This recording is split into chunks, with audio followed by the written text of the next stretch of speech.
Namaskar. Good morning. Good morning.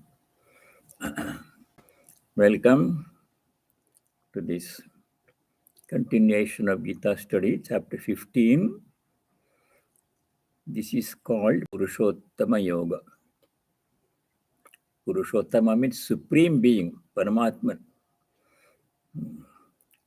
Purushottama Yoga. In this chapter, we study the supreme reality called by different names. It's called Purushottama, Parabrahma, Paramatma, all these names. Brahman in the Upanishads, same thing. So let us begin with a prayer. This prayer is on page 206 of the book, The Universal Prayers. The first two stanzas on page 206. This prayer is from Jagannatha Ashtakam. I don't know that hymn. Ashtakam means hymn containing 8 stanzas in praise of Lord Jagannatha, Vishnu.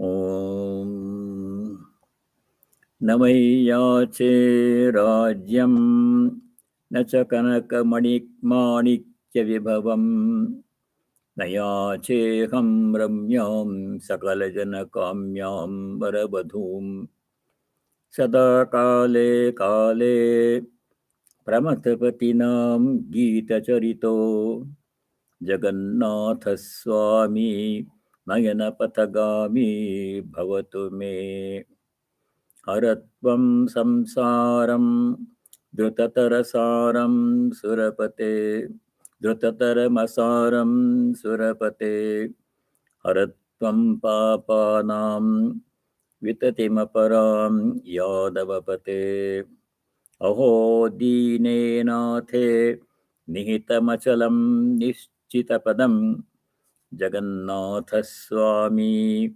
Nayana Pathagami Bhavatu Me. Om Shanti Shanti Shanti. This is a prayer to the Lord to guide us away from this world of entanglement in which we are stuck.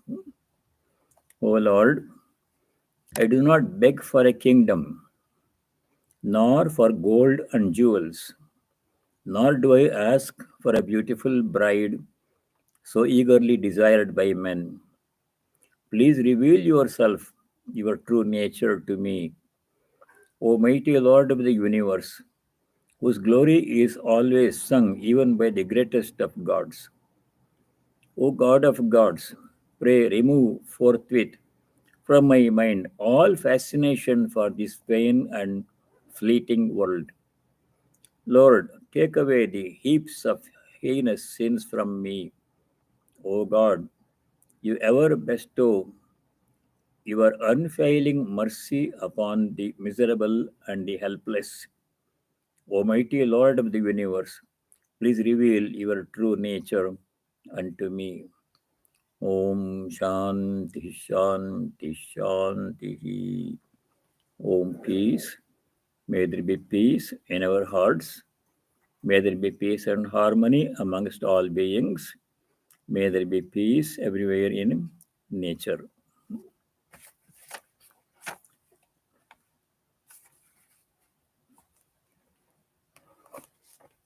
Okay.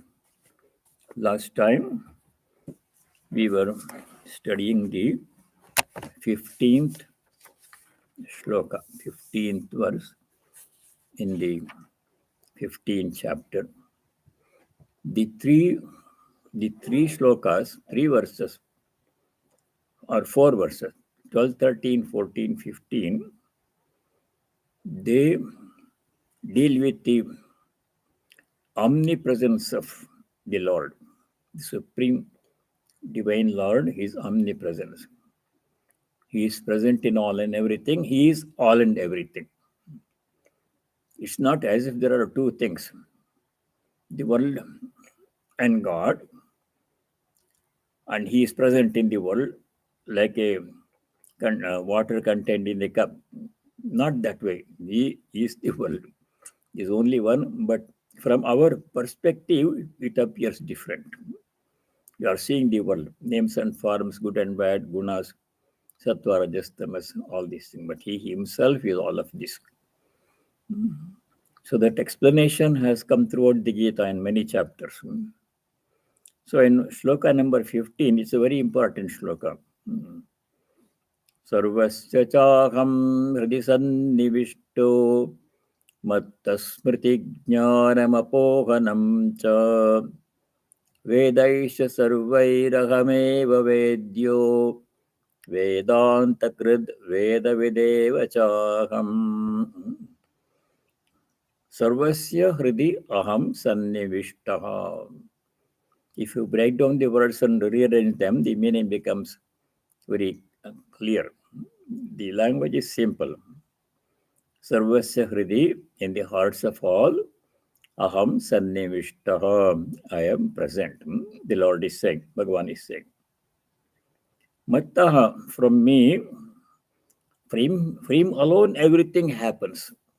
Whatever happens in our lives, as we have seen before, all happens by his power. This all his glory. Everything that we do, we means all beings, not only people, animals, plants, things, nature, even the sun.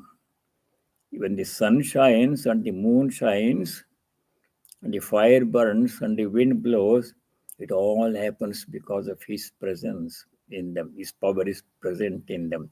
That we have seen before in the earlier section of this chapter. Matta, from me, everything. Smritihi, jnanam, apohanam. Three things are mentioned here.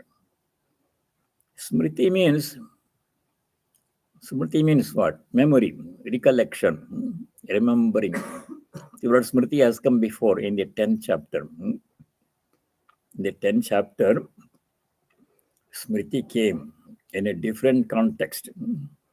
I'll make a little digression and go back to the word smriti because it is very important. In the 10th chapter, Vibhuti Yoga, Bhagavan described how his presence can be identified in different beings. He is one, present in all, but his presence is manifest in different ways in different beings, not in the same way. In the sun, God's presence is can be seen because with the enormous amount of energy sun produces, sustaining life on this planet. That is a presence of sign of God's presence in the sun. In the moon, the same presence but functions in a different way. What the moon does is it converts the very bright, dazzling sunlight into cool, soothing moonlight and gives it to the earth. That power in the moon is because of God's presence. That is the indication of God's presence in the moon. In the fire, all that came in this 15th chapter. Enormous power to burn everything. So God's presence manifests itself in fire as the power to burn, and so on. In people, God's power manifests in different ways. We can do many things. We can talk, we can move about, do things, good things or bad things we can do. We can think.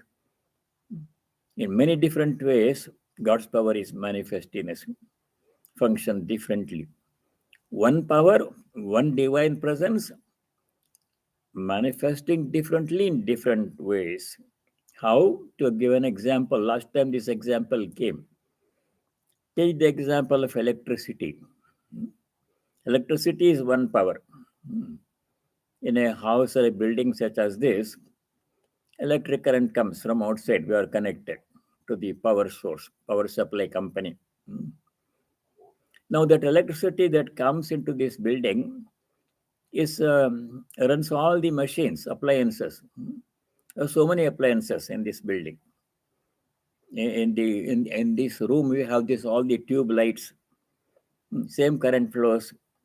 In the tube light, the electricity produces light, nice light with which we can see and do things. Same electricity upstairs in the kitchen runs through all the appliances. The washing machine, dishes are washed. In the coffee maker, coffee is made, same electricity. In the toaster, the same power makes the toast, like that. And in the another floor, we have the laundry room where there's the washing machine. Same electricity, like same current flows. The clothes are washed. Next to it, the drying machine is there. Clothes are dried.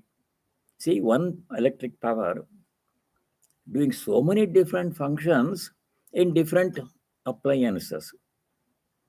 Name is different, but same power. In the same way, one power of God present in all the beings in this world, and in each being it functions in a different way. Last time I gave the example of a bodybuilder who enormous amount of effort they do, huge muscular bodies they have, shapely. It's not really good in the long run, but that's a different story. And in the teacher, in the classroom, God's power manifests in the power to teach, convey knowledge to students. Same power. And in women, God's power appears in different ways. How does God's power, how can God's power be seen? Special qualities in women is explained in the 10th chapter. There, Bhagavan Sri Krishna says, Kirti Sri Vakchanarinam Smritir Meda Dhrite Kshama. Their special qualities are there in women, much more than in other people. What are they? Kirti, fame. Sri, wealth.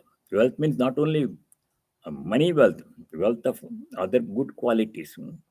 Walk, speech, ability to convey clearly, articulate. Women have that very clearly. Smriti, their memory is very good. They can remember very clearly many things. Their memory power is greater in women. Smriti. What's in Harinam? Medha. Medha means intellectual, very intelligent, high level of intellect in women. And dhriti means steadiness, perseverance. They don't easily give up.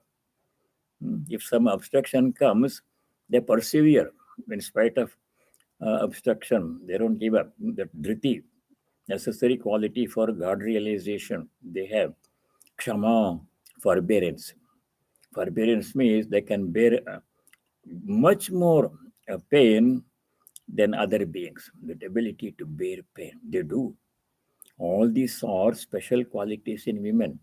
All these are because of God's power. It appears, it manifests in this, like this in different ways. God's power manifests differently. Now, coming back to 15th chapter, how does it apply here? Smrtir jnanam apohanam cha matta. From me alone, memory, smriti. The smriti took us to the other shloka in about special manifestation of God's power in women. Smriti, ability to remember things is an important virtue that is due to God's power. Everything is due to God's power, especially jnanam, knowledge that we have, that we can acquire. People can acquire much more knowledge than other beings. Animals cannot acquire much knowledge. We have a limited instinct with that they live. But men have, women, people have much more power to acquire knowledge. In some it is much more, in some it is moderate, in some it is less, but it is there. Jnanam. And what about apohanam, memory lapse, forgetfulness? That's also God's power.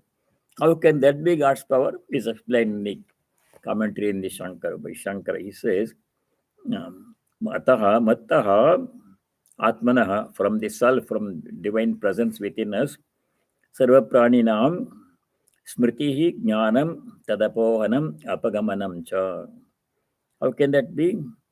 Papakar yesham yata punyakarmanam punyakarman arodhena jnana smriti bhavataha. Sorry, this printing is there. Punya karma nirodhena jnana smriti bhavataha. That means in English it says, in the case of meritorious beings, punya karma means people who do good deeds. Different from doing bad deeds. Such good people, in the case of meritorious people, according to their acts of merit, punya karma, people who do, knowledge and memory happen. They can gain greater knowledge and memory is very clear. Those who do good deeds. Those who do bad deeds, in them, that memory power is not there. It says here in the next part, Tata Papa Karmanam. Papa Karma means people who do sinful deeds. Papa Karmanam. Papa Karma Rupena Smriti Jnanayoho Apohanam. They don't have the power to gain knowledge, nor do they have the power to retain knowledge that if they gain. Forgetfulness. So all that is due to power of God. That means God's power is within every one of us. In the same way, He does not make any pakshapata, partiality. He's same towards all.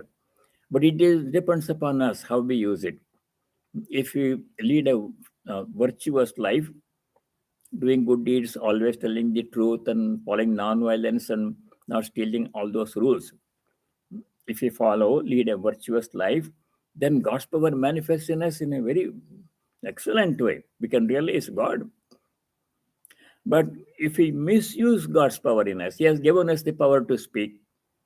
If I speak the truth and use the power of speech to chant the name of God and sing His glory, then my life will be glorious. If I use the power of speech to tell lies and cheat people, then my life will be ruined. So His power is there. He has given the power to speak. But how we use it, that depends upon us, and how we use God's power, what determines what happens in our life. So, Mutta Smriti Jnanam Apohanam Cha. Smriti Jnanam, knowledge and memory, will come to those people who lead virtuous lives, Punya Karma. And failure to gain knowledge and retain memory, forgetfulness, will come to those people, Papa Karmanam, who do bad deeds, misuse God's power to do bad deeds.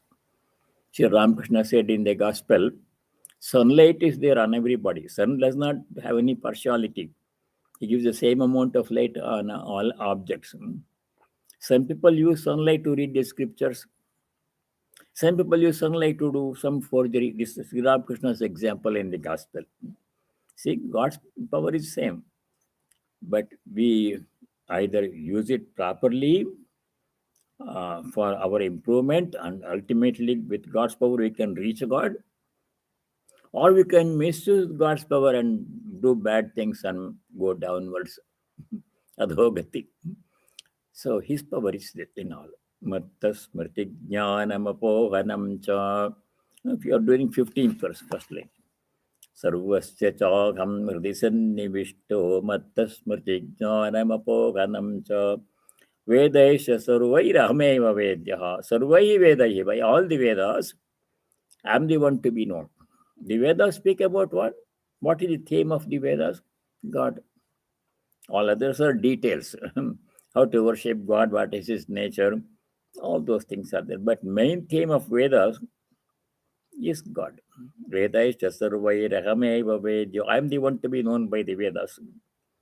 Vedanta Krit. He is the one who created Vedanta. This knowledge was created at the time of creation by the Lord. When He created the world, He created knowledge also. So He is the creator. All knowledge comes from Him. Then from Him, it comes to other people. That came in the 4th chapter.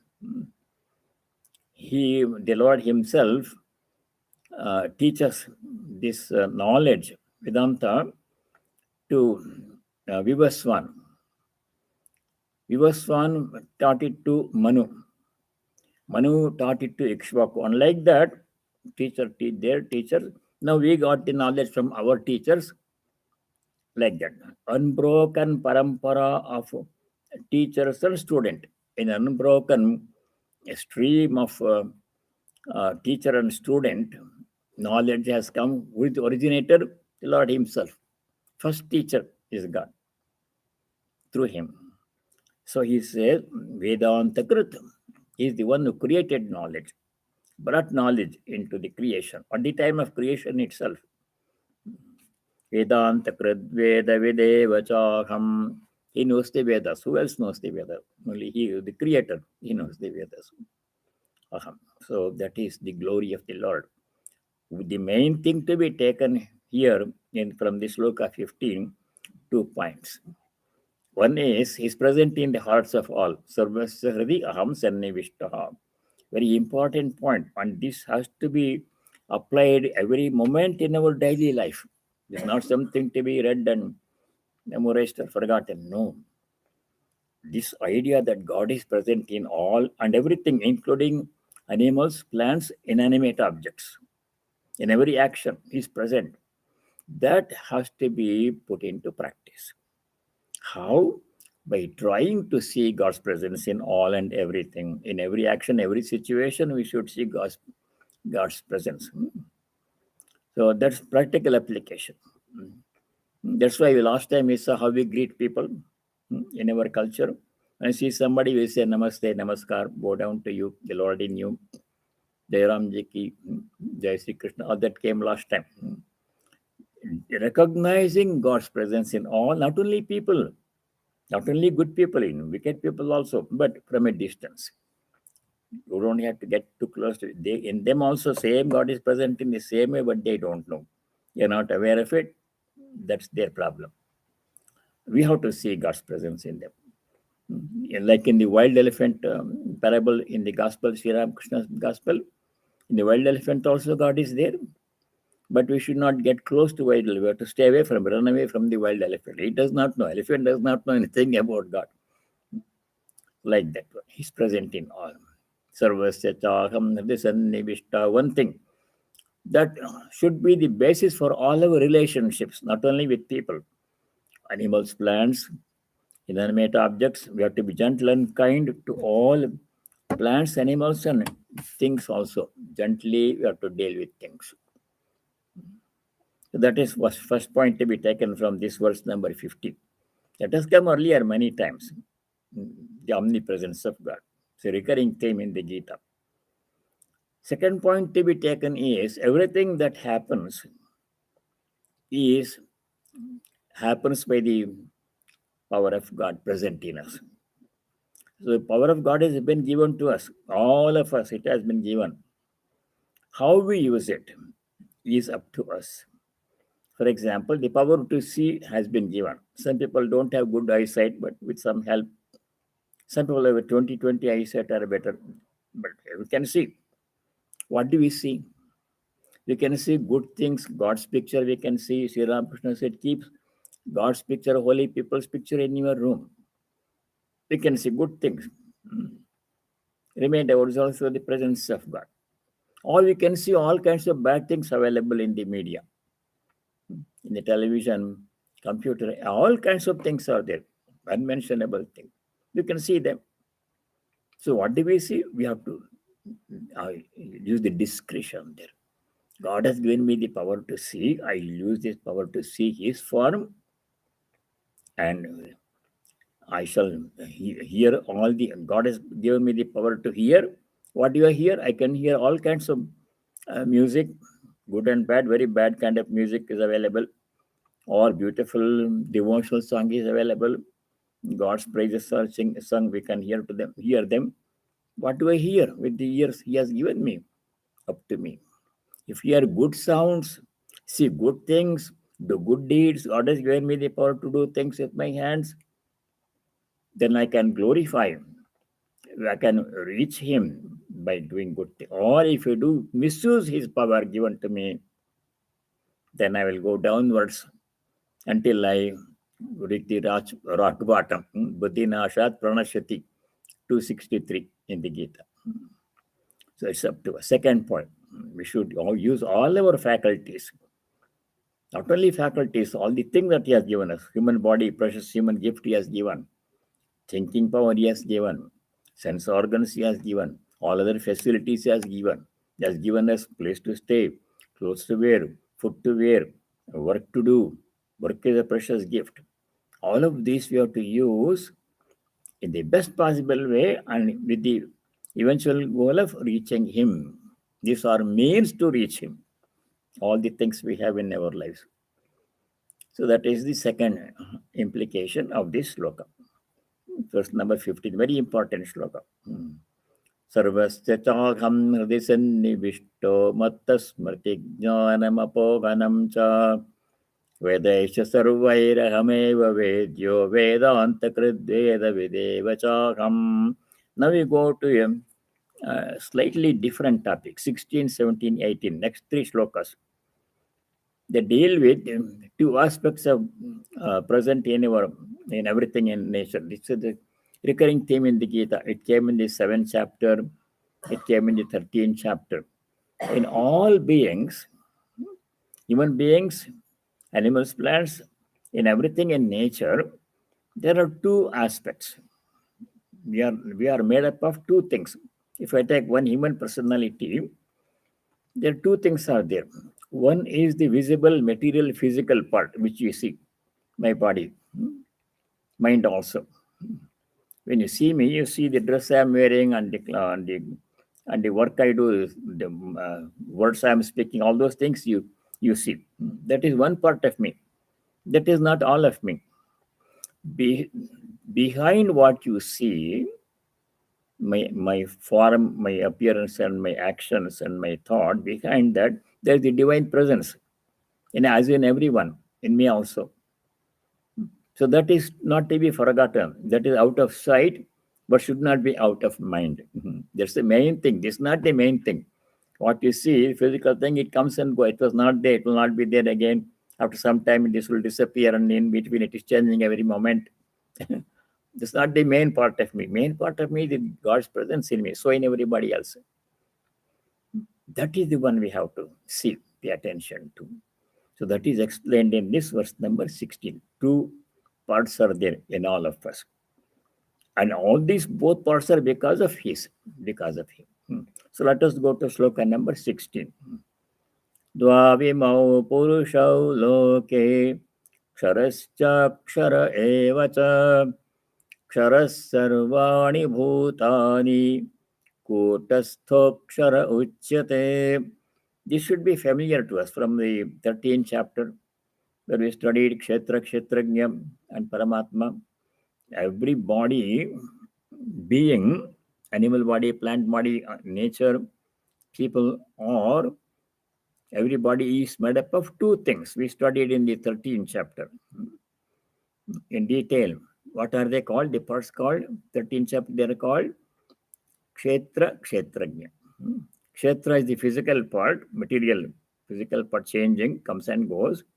Kshetrajna is the divine presence within us. Imperishable, eternal, unchanging part, God's presence within us. The same way here, same theme comes. dvāvimau puruṣau loke kṣaraścākṣara eva ca. Loke means in this world. Jiva loke or loke. In this world, imau dvau puruṣau. Dvāvimau becomes dvāvimau. Two beings. Purusha means two beings. Two beings here means not people. The word Purusha has very different meanings and different contexts. Here it means two categories, two entities are there in this world, in everything in this world. Loke, dvau, imau, imau means these two. These two things are there. What are they? One is called kṣara, and this is called akṣara. kṣaraścākṣara eva ca. Same two things were called by different names in the 13th chapter. Same two things were called by different names in the 7th chapter. Apara prakriti, para prakriti, more or less equivalent things. So 13th chapter called kshetra, kshetrajna. Perishable part, kshetra, kshetrajna, divine presence. Here also, kṣara means the perishable part, physical body of all bodies. That does not exhaust this being, this more. Akṣara. Akṣara means imperishable. Kṣara means to that which perishes is called kṣara. Kṣarati iti kṣaraḥ. That which perishes. Perishes means this body is a perishable thing. Why perishable? Because it ceases to exist at some point later in time. It's existing now. It was not there always. It came into existence at a certain point in time. We call it our birthday. Before that, it was not there. And after some time, it won't be there. And in between every moment, it is changing. That's why it's called kṣara. Kṣarati iti kṣara, perishable part of it. There's a part of us. There's not all of us. Beside this perishable part, there is akṣara within me, in everybody, in everything. Akṣara means imperishable. There is an imperishable part in me, eternal, that does not go away when the body goes away. We know that one. We are familiar with that from the earlier chapters. Or did we study that imperishable part in us, which remains even after the perishable part goes away? Second chapter, sloka number 20. I go back to the sloka many times. Other chapters too. 220, Bhagavan Shri Krishna says that imperishable part has no birth, has no death, has no old age, has no disease, is always there, eternal, unchanging, imperishable, Paramatma, God. God's presence is unchanging. Body is changing, comes and goes. 220, important shloka.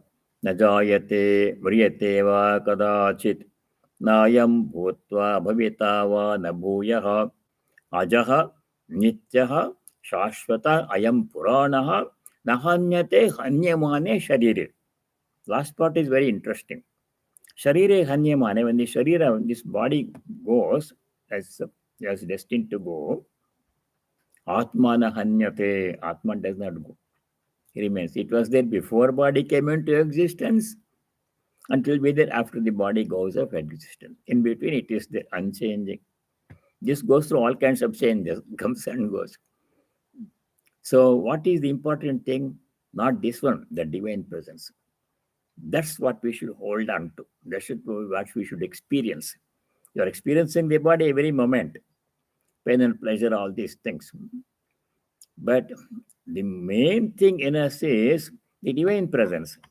Akṣara, imperishable. That's what our true identity is. That's the main thing, not this one. This is there is important for the time being. So I be well taken care of and everything. It's a function to do good. Thank God for giving us this body. Serves as a means to realize God. Important function body has, mind has. Take care of it. But the real thing is the divine presence. That's called akṣara here. This is kṣara. God's presence is akṣara. These two things are there in everybody, in everything. Especially human beings, in other beings also. It is there. But in human beings, it is very clearly present. His presence is clearly visible. Other beings not so clearly visible. In a tree, for example, same God's presence is there, but is not as clearly visible in a tree as it is in a human being. Sri Ramakrishna said this in the Gospel. Sri Ramakrishna said in the Gospel that God's power is most clearly manifest in human beings. It's present in all the beings in nature, but very clearly visible in human beings. It is easier to see God's presence in people, in human form, than in other forms, though He is present in all the forms. So God comes in human form so that we can recognize His presence and worship Him. When He comes in human form, it's easy for us to relate to Him and worship Him. If he comes in some other form, then it is difficult to recognize his presence there. He is present in everything. God is present in every object in this universe. But difficult to see God's presence in some object. But easy to see God's presence in human being. That's why, out of compassion for human beings, he takes human birth from time to time, comes as avatar, as holy people. That's what Sri Ramakrishna, Holy Mother, they came. Lord came in their form so that we can relate to them. We can love them, be devoted to them, worship them, get their grace and reach them. Makes it possible in human form. So he is present in all. Sarvāṇi, bhūtāni, all the beings, physical part of them, the perishable, they come and go. That's to be accepted. There's no, this body will go away. We have to practice detachment. It's not me. Though I refer to it as me, out of ignorance, it's not me. It go away. It will go away. Sarvāṇi bhūtāni, all the beings are perishable. Beings with the name and form will go away. Akṣara kūṭastho.akṣara. Kūṭastha means unchanging, eternal. That is God's power. So that was mentioned in the 7th shloka in this chapter. If you go to shloka number 7 in chapter 15, there the Lord says, Mamaeva mamsho jiva loke jiva bhūtas sanatanaha. Shloka number 7. Mama eva amshaha, my part alone. A spark of me, a spark of the divine is present in all the beings. Same. So that is the akṣara. That is the main thing, the divine presence within us. So we go back to shloka number 16. Where is 16? Sarvāṇi bhūtāni. All the beings, physical beings, they are perishable. Kṣara. Sarvāṇi bhūtāni. They come and go. That means we should have a purpose. Why the body is there is a purpose is there. That purpose is, in the case of human beings, the body has been given to us, though it is perishable, goes away, still it is precious. You should not neglect it because it goes away. We should use it for the purpose for which it was given to us by God.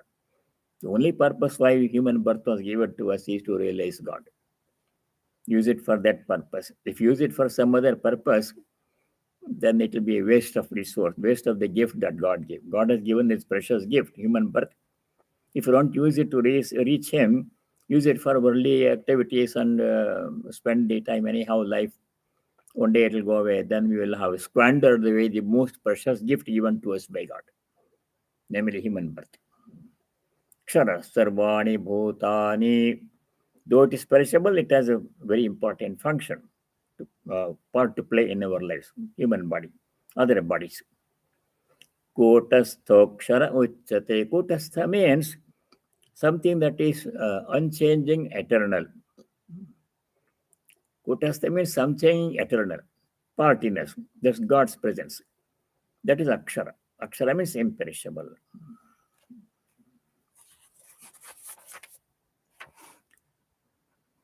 The second is the imperishable akṣara, opposed to the first, opposed to the perishable, the Lord's power of Maya. God's power present in all of us is called akṣara. That's the main part. He is present in us. So what we have to do is to become aware of God's presence. He is present even now. His presence is unconditional. Even when I am not aware of His presence, He is present. Before the body came, He was present. Now the body goes away, it will be present. 220. But now, when I am alive, I have to become aware of His presence.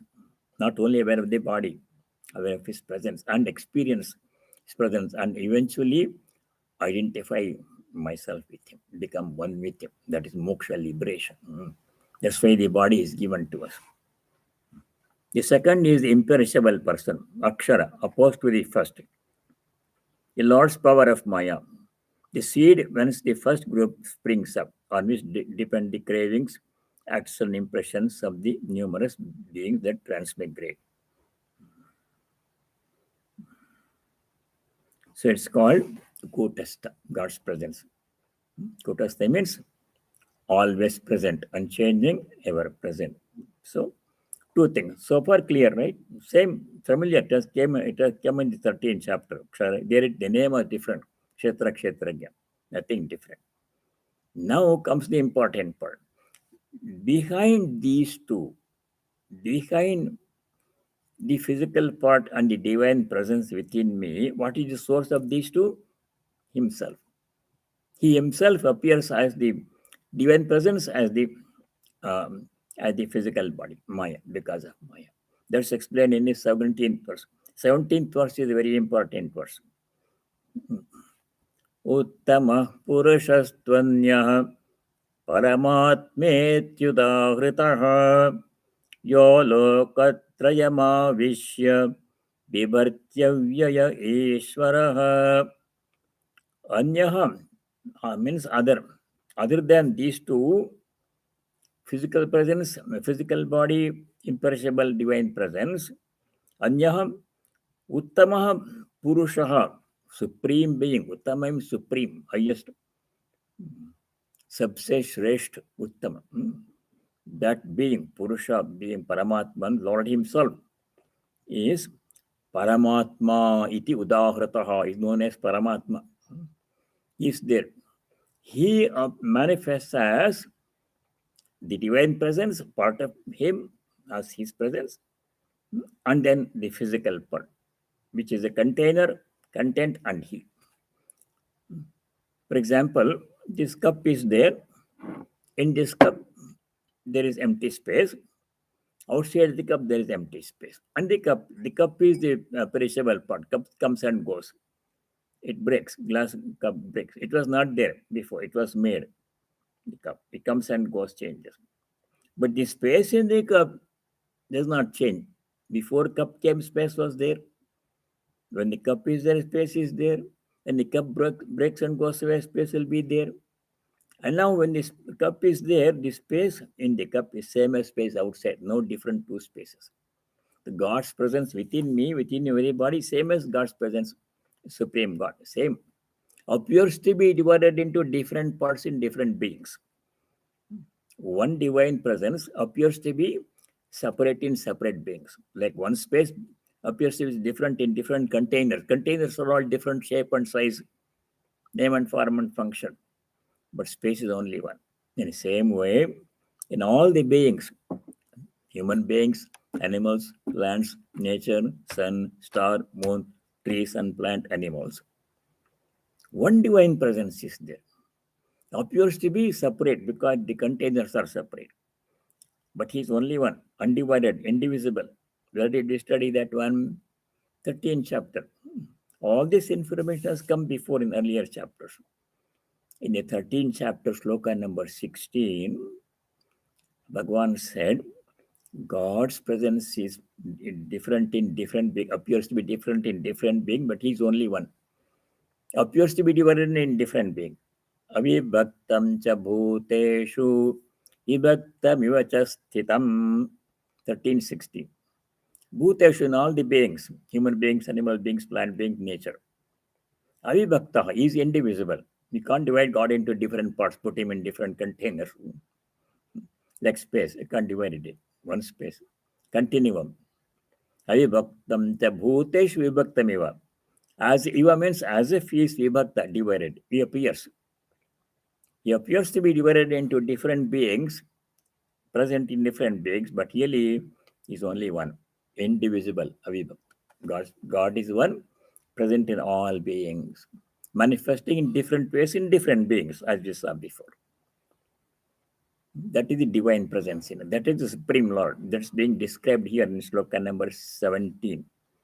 Uttama puruṣastvanyah paramatmetyudahritah yo lokatrayamavishya Bibharti avyaya Ishvara. Bibharti means upholds, supports, protects, upholds. His power upholds all beings. Because of his power, as you saw before, everything is sustained, everything functions because of his power in everything. Once his power is withdrawn, then the object container is of no use, will be disposed of. Distinct from these, kṣaraḥ is the supreme spirit known as the supernal self, supreme self, Paramatma. Having entered the three worlds, lokotrayam avisha. Three worlds means, in earlier days they used to talk of three worlds, lokotraya, three loka, earth, interspace, and heaven. Bhu, bhuvah, suvah, like that. That means whole universe. Lokatrayam avisha. Avisha means entering, pervading all the three worlds, whole universe, pervading the whole universe, upholds the whole universe. Biban supports. Because of his power, everything functions as you saw before. Who is that? Ishvara, Supreme Lord, Parameshwara. It's called Paramatma, Uttama, Purushottama, Parameshwara, whatever name we give. In Upanishad is called Brahman, without name and form. He is called Ishvara, with name and form, God with name and form. Purushottama, all these different aspects, different names, so only one being is there. Sri Ramakrishna called it Divine Mother. He didn't like to call Purushottama or anything. He said Divine Mother is she is the creator. She creates everything. She has become the universe. She is same as Brahman. Kali is same as Brahman, like that. So different views, different perspectives, but reality is only one. So this sloka number 17 follows. Uttama puruṣastvanya. Anya means other than the kṣaraḥ, other than the two parts in me. Uttama purusha, Paramatma. These two are his manifestations. Paramatmetyudahritaha, known as Paramatman. Yaha lokatrayam avishya, pervading the three worlds, that means the whole universe. Ishvara saha bibharti avyaya Ishvara, imperishable Brahman. Is not perishable, always present. Pure consciousness says cannot change, cannot perish. Always present, no beginning, no end, no change, no middle. Bibharti supports the whole universe. As we saw before, everything is supported by God's presence in everything. So very important shlokas, very interesting shlokas. Now we do one more shloka, 18th one. Description of the Purushottama here. Yasmat ksharamati akṣarādapi chottamah atosmi loke vede ca prathitah puruṣottamah. Yasmat ksharam atitah aham akṣarādapi chottamah. Aham means I. Who is speaking? The Lord Bhagavan is speaking. Purushottama is speaking. He is different from kṣara and akṣara. Kṣarād atitaha. Yasmat ksharam atitaha. Transcending the perishable part of us. Akṣarādapi uttamaha. Even different from the akṣara. Seems to be different. Not really different, but appears to be separated. Not really. Only one divine presence. Loke cha vede cha. Purushottama iti prathitaha. Loka means in this world. That means among human beings. Human beings, people talk of God as Purushottama. Loke cha vede cha. Vede cha means in the scriptures, in the Vedas. In the scriptures, he is known as Purushottama, Paramatma, Ishvara, Brahman, etc. People also know him by these names, Paramatma, Ishvara, different names. Names are many, infinite. Forms are infinite. The reality is only one. You can call him by any name, worship him in any form, but only one reality is there. That is Vedantic idea. One reality many names and forms. So there is no quarrel.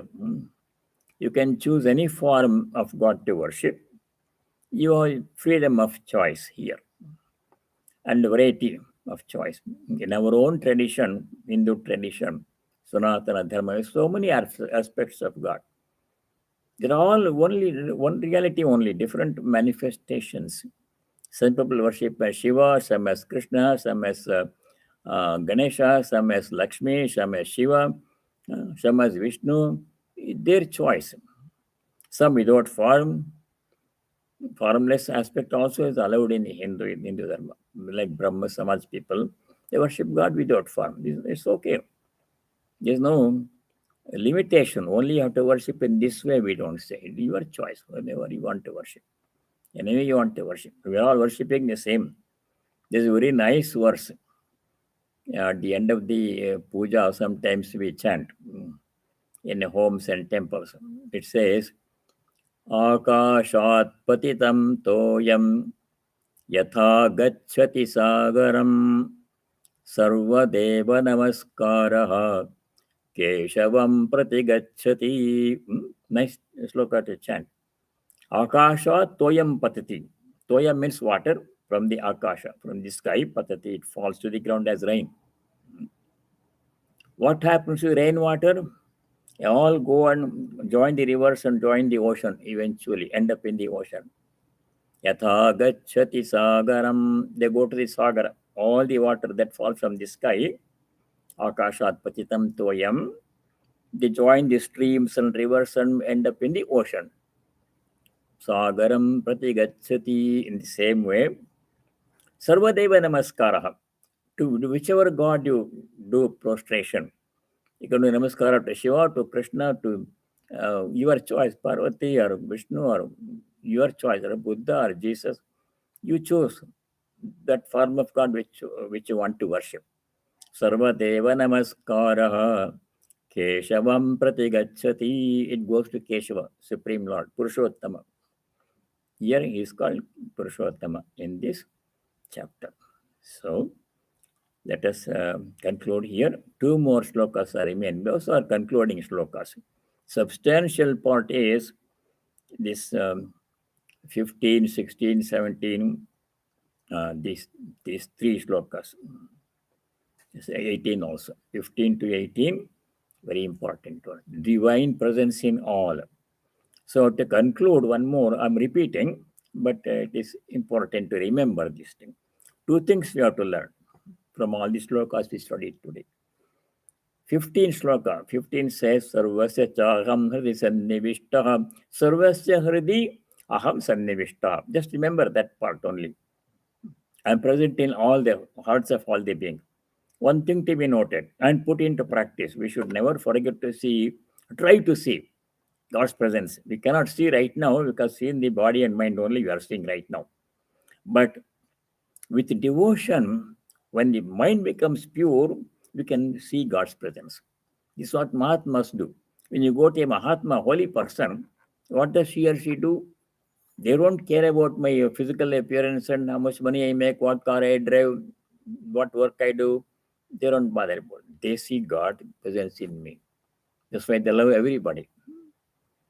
So we have to learn to do that one. Right now we are not seeing God, we are only seeing the outer appearance, but we should develop the eye, the incisive vision to see God's presence in all. How? By any kind of spiritual practice, any kind of sadhana, japa, meditation, puja, service, seva, whatever you do, that will help us to purify the mind and see God's presence in all. First point, God's presence in all. Second thing is, this is the kṣara. Kṣara means what we are familiar with, the physical part of our personality is not permanent. It came into being at a certain point in time.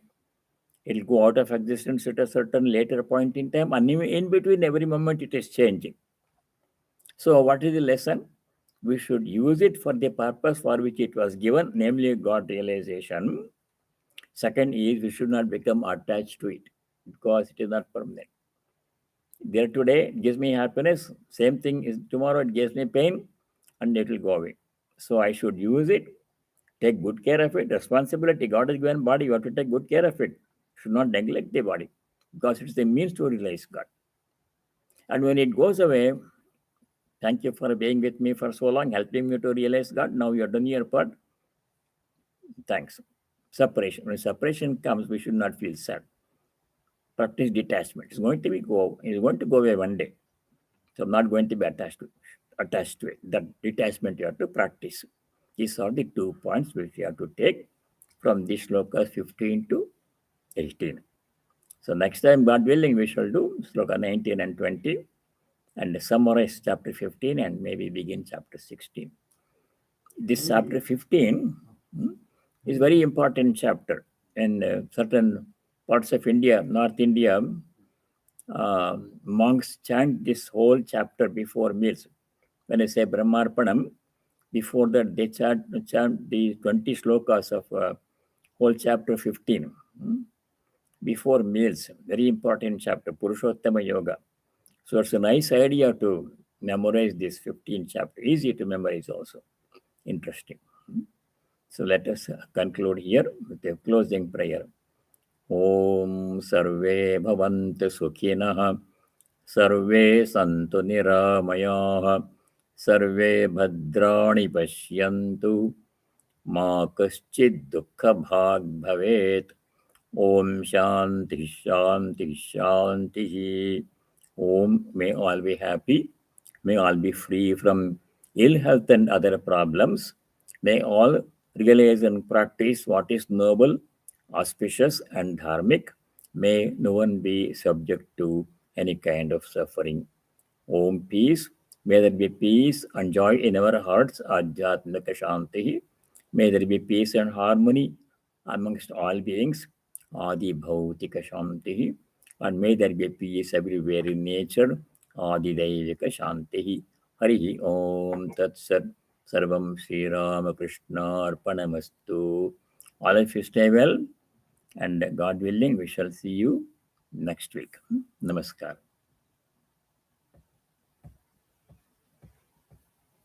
Swamiji, this